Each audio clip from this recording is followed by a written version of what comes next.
नमस्कार मित्रांनो, 94,000 शेतकरी कर्जमाफीतून का वगळले?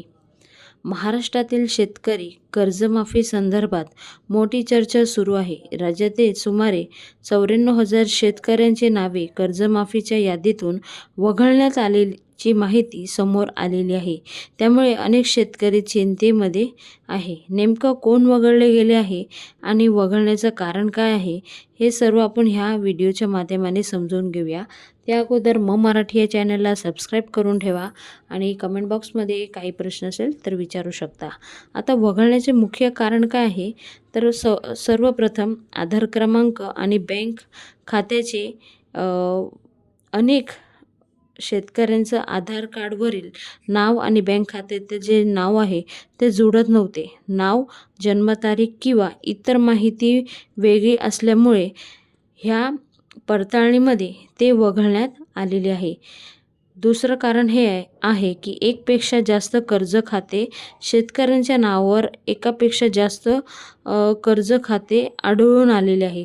नियमानुसार पात्र जे शेतकरी आहे ते स्वतंत्र तपासणी केल्यानंतर काही प्रकरणे अपात्र ते अशा प्रकारे ठरलेले आहे. कर्जमाफी थकीत असणे, तर कर्जमाफी योजने मुख्य तरी थकीत पीक कर्जासाठी लागू असते. ज्यांचे कर्ज नियमित भरले गेले किंवा थकीत नव्हते त्यांना लाभ मिळाला नाही. तर चौथी आपण माहिती समजूया.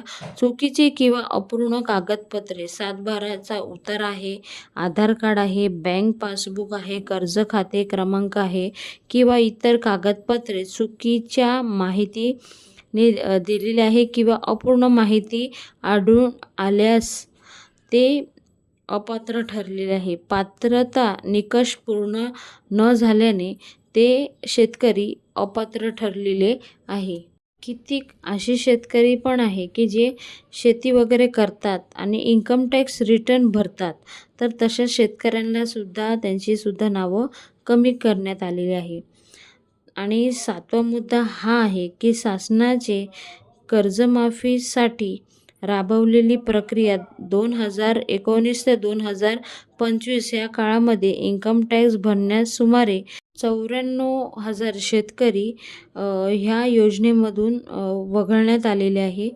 त्यानंतर दुसरीकडे 9 लाखपेक्षा जास्त शेतकऱ्यांनी KYC केलेली आहे पूर्ण, आणि त्यांना जे रक्कम वाटायला येणार आहे त्याचा आकडा आहे 7 कोटी रुपयांची निधी वितरित करण्यात येणार आहे आणि ती जे निधी आहे ती आजपासून वितरण होणार आहे.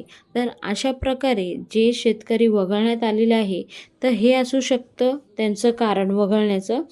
तर तुम्हाला आजचा व्हिडिओ कसा वाटला जरूर कमेंट बॉक्समध्ये कमेंट करून सांगा. जास्तीत जास्त पुढे शेअर करा.